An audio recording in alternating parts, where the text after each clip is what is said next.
to another episode of Fl'AwesomeBlossom. I am your host, Cassiopeia Fleur de la Flores.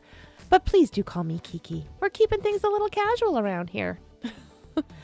All right, my blooming blossoms and my darling dahlias.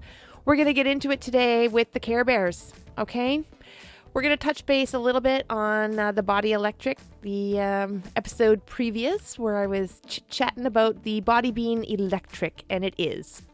All of our functions require an electrochemical response, and in that way we are an electric being.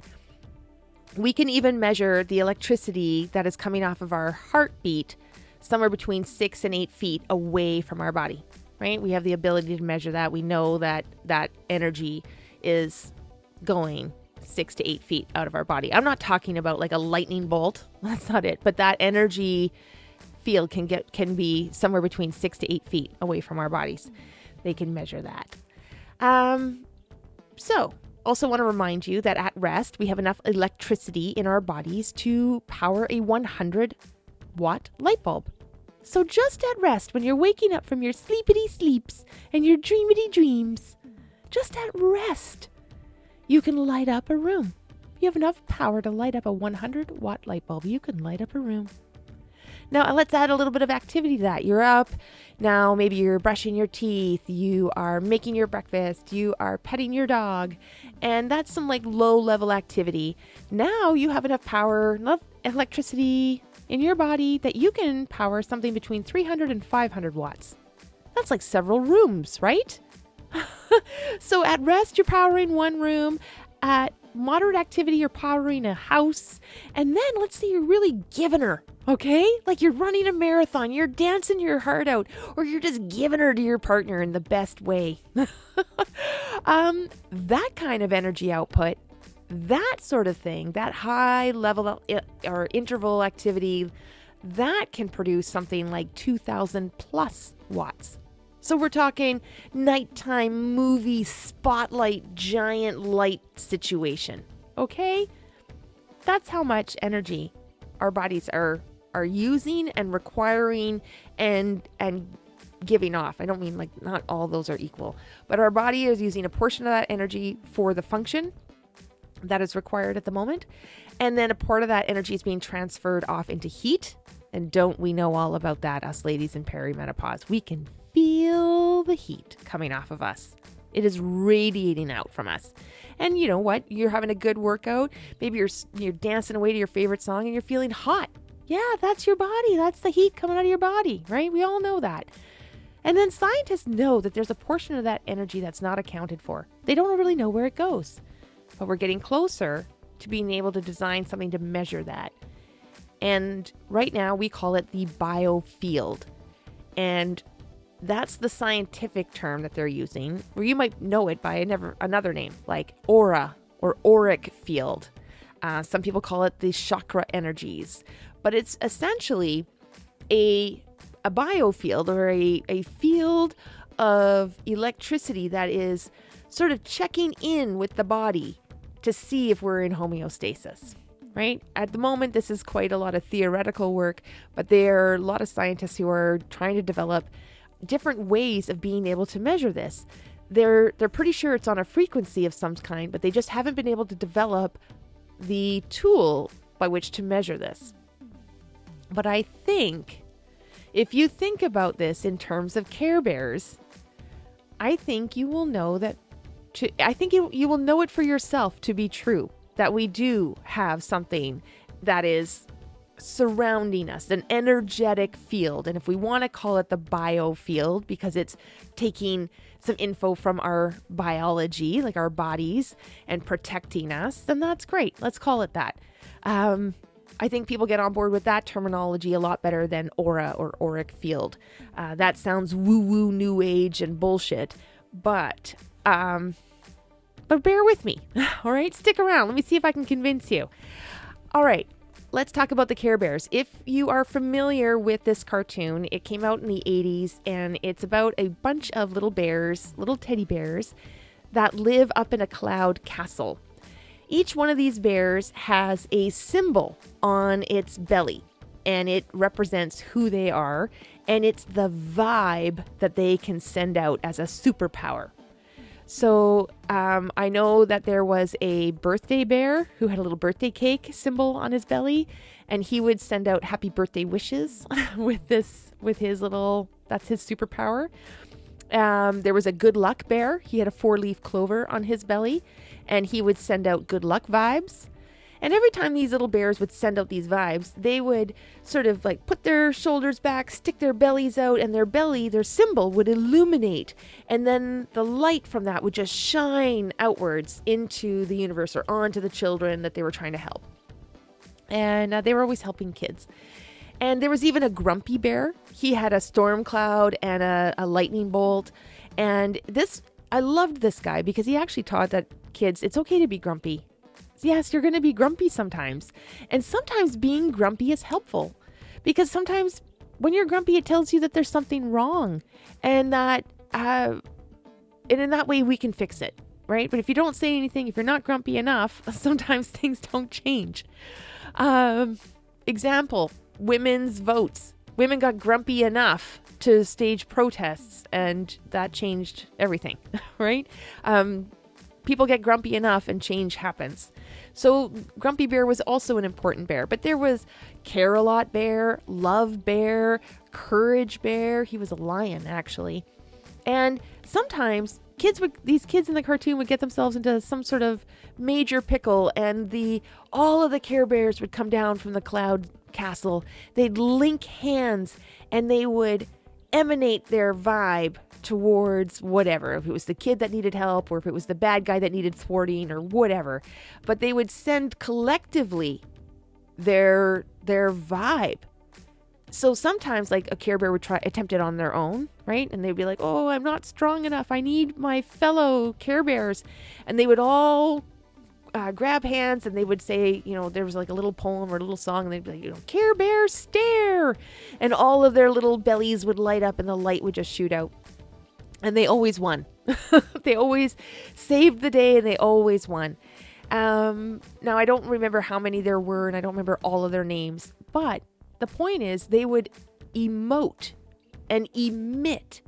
And here we see it as light. And we saw it hit the kids or hit the whatever, their intended target.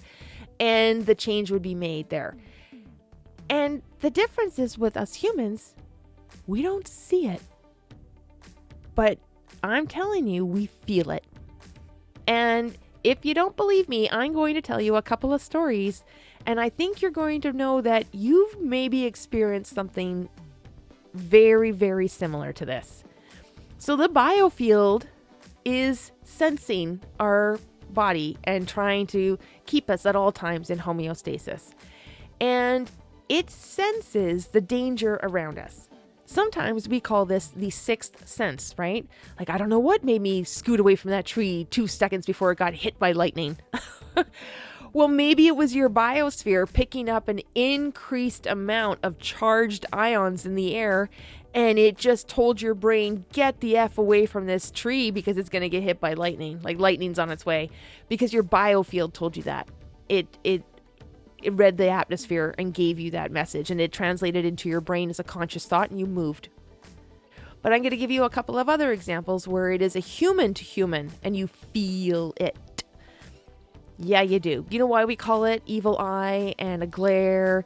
It's because we're making some sort of face and we're doing something with our eyes, but really, at the bottom line, this glare, this daggers in the eyes, it has one thing in common. It is to let you know that someone is looking intensely and with bad vibe, like with malice at you.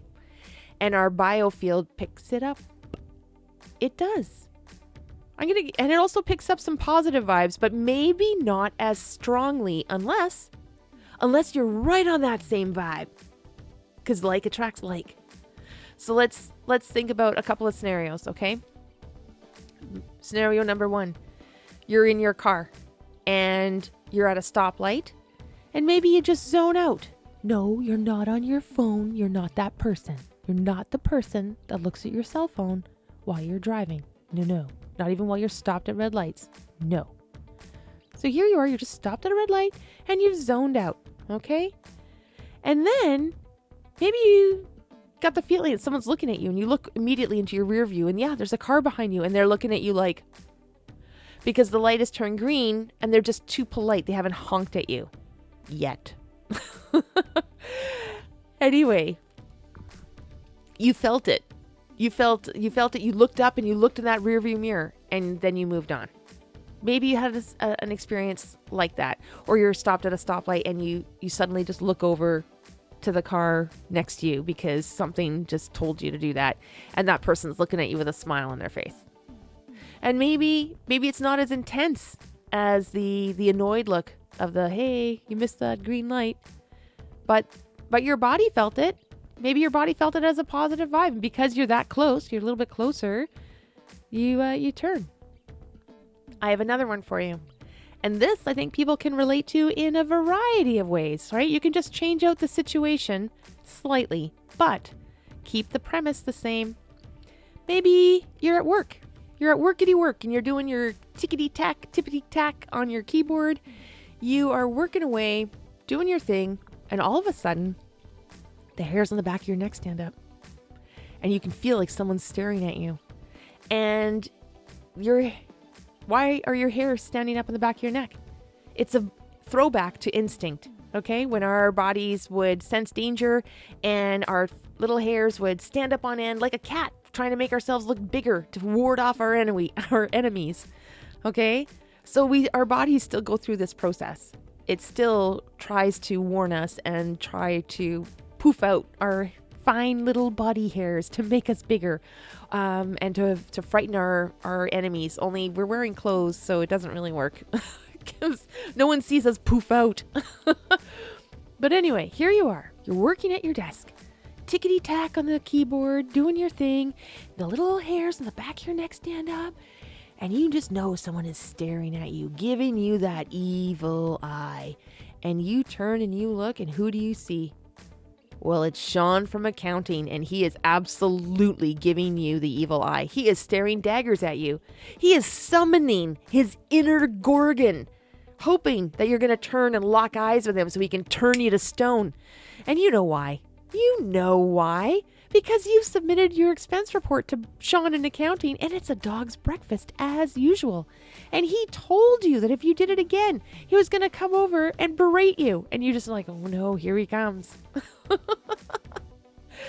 You knew exactly. You could feel him staring at you. You knew it. You felt it. Probably your biosphere was like, danger, danger, Will Robinson.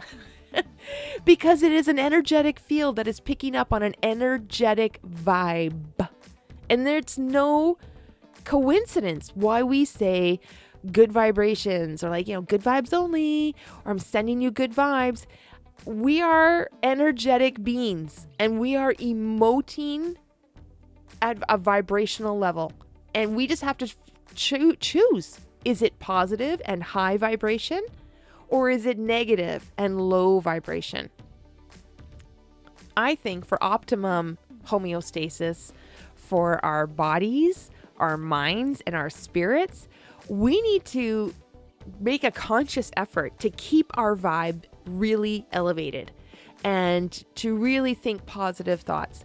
And I'm not saying rose-colored glasses and ignore reality, although I do have to admit I'm often unfettered by the ties of logic. But what I'm saying is we do need to keep a positive attitude and keep hope. That is a really that's a really good way of keeping positive, is keeping hopeful. Science is getting a little bit closer to measuring brain waves when people are thinking certain thoughts. And when they are thoughts that we are associating with things that are positive, then the brainwave frequencies are the energetic level of the brainwave is pretty high. When we are thinking negative thoughts and, woe is me situations, then the brainwaves are lower and they are emitting a lower frequency. So my point is, we are Care Bears, and this is not to be concerned. This energy field is not to be confused, rather, with personal space. Personal space is a psychological and a cultural phenomenon, and I will give you the best example I can give. My personal example. In the 2000s, I traveled to Hong Kong. And it was the first time that I was in a city with that massive of a population. And it was a bit of a culture shock for me, for sure. I had come from a rural upbringing. And then although I did live in a booming metropolis, I did live in a city at one point. It didn't prepare me for the amount of people that was in Hong Kong. And people there have a very small sense of personal space because they are living cheek to jowl. They are living in close quarters. So I saw people jostling into each other, bumping into each other as they're navigating, going up and down streets. And their sense of personal space was very small. It didn't seem to bother them that they were bumping into different people. However, Tokyo was a different example of that. Again, massive amounts of people. Like, just put this into perspective here. The city of Tokyo has over 33 million people in it. The country of Canada has 33 million people in it. The entire country, that giant landmass on top of North America that is Canada, has the same amount of population in total that the city of Tokyo has. Now, you can imagine with that kind of number, and Tokyo being the metropolis that it is, their main train station has thousands of people in it at all times, it seems. And when we were there, no one's running into each other. Everyone's walking in their own little lane. They're like navigating for sure, but no one is bumping into each other. Their sense of personal space is very small, but it's also, there's a line between being next to somebody and like bumping into them. It would be considered very rude to bump into somebody. Be considered lack of self-control, actually, because you're not watching where you're going. You're not minding your own personal space to have even personal respect for yourself. So I'm not talking about personal space. I am talking about the biofield. I am talking about an energy field that we feel. And that is helping us to understand certain things in the world around us. I think this happens. I think we tune into this a lot more when we're out and about in nature, right? And I've heard a lot from my buddies that hunt, my grandfathers and my uncles. I heard a lot of them being out in the bush, and then they just knew a bear was coming, or like there was like a predator. And some of it is, I mean, normal outdoor stuff, right? The birds stop singing. They're like, "Oops, shush, better be quiet." Like there's some nature telltale signs, but there's another feeling. There's a feeling, and I think we need to start acknowledging this biofield, and that it's our first layer of protection before our skin, and we need to treat it a little bit better. We need to treat it like a living entity that's a part of us, and that means protecting our energy, because this is where our energy is being I'm gonna say stored. It's sort of cycling around us, but we need to protect it as much as we need to emote it. So yeah, if you need another pop culture example, how about The Fifth Element with Bruce Willis and oh my gosh, I'm forgetting that actress's name who plays the main character. Oh my goodness, I apologize. But she was the fifth element, right? This character, Lilu was the name of the character. I'm forgetting the actress's name. But Lilu, the character, was a perfect being, and this movie's been out for a long time. I'm hoping this is not a spoiler alert, but spoiler alert, I'm going to tell you the ending of The Fifth Element. So if you haven't watched this movie and you really want to, spoiler alert, she saves the world. And what does she save the world by? Love. Emanating love, like a Care Bear, like a space Care Bear going supernova. It's coming out of her chest. It's very Care Bear like if you can compare those two movies. It's a futuristic Care Bear. And love saves the day. And I think that's going to happen for our world. It's applicable today in our world and our time. Our energy, our frequency, we need to raise that up. We need to raise up our energy, and we need to be thinking positive things and loving things. And I know that's super hard, but we got to try, right? We got to try. We got to at least try. Because what's the harm? Why not? Why not write a little positive note on a heart-shaped sticker and stick it to this beautiful fiberglass cow that's in the middle of Hopcott's farm right now? It's a beacon of light. Fanny the cow at Hopcott's. It's a life-size Jersey cow, and it has a little flower crown, and they're asking people to write positive notes on these little heart-shaped Post-it notes. Put positive vibes on these notes, stick them on the cow, and send positivity out into the world.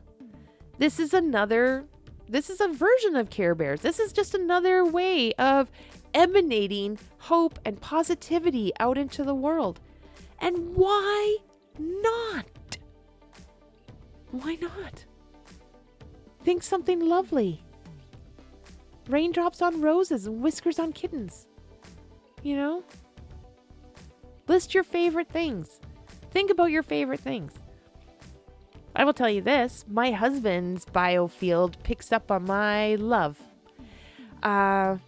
We were doing house chores. He's doing the laundry. I'm doing the dishes.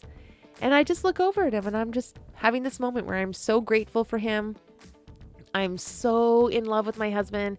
And I'm just thinking, wow, what a good man. And I'm so lucky, and I'm grateful to be his wife. And I know I'm smiling at him. Like, I know I stopped doing my chore because I've got ADHD and I can only multitask so much. I mean, trust me, I multitask. But this was taking up all my love and all my focus. And I was really just focused on my husband for these 30 seconds, just thinking how lucky I am to have him. And how wonderful of a man he is. Plus, he was bending over doing some laundry, and his butt looked good in those jeans. So, there was that too. But for the most part, it was just this deep love that I was feeling for him and sending that out. Like, literally just practicing a Care Bear kind of move where I imagine this light coming from my heart and just going over to him. And he suddenly just stopped what he was doing. He turned and he looked at me. He stood up slowly. And then he got this goofy grin on his face, and he goes, "Oh, I see you looking at me with your love eyes again." And it's true. I do this a lot. I do it at least once a week, where I look over at him, and I'm just in awe that we're together, that how we met, how it evolved. There's been some strife, and no one invites strife. No one invites strife. That's true. And in fact, you know what happens when you don't invite strife? The Trojan War. Yeah, we'll talk about that next time, maybe. About inviting strife. But basically what I'm trying to say is, yes, my relationship with my husband, we've had some struggles. It's difficult to commit to a marriage sometimes. It's difficult to grow as individuals and to grow as a couple. And we're committed to doing this. And every once in a while, I'm just blown away by my husband, and I do look at him with my love eyes, and he sees it and he feels it, and I love that he can sense that. So there we go, my beautiful bluebells, my precious petunias. That's gonna wrap us up for today. I am sending out all my love. Can you see all of my hearts? I have my pink heart for friendship and familiar love. I have my red heart for intimate romantic love. And I have my white hearts for the general platonic love for my fellow human beings. I am emoting out love every time I wear this cardigan. All right. I'm going to sign off for today. That is it for this afternoon of Fl'Awesome Blossom.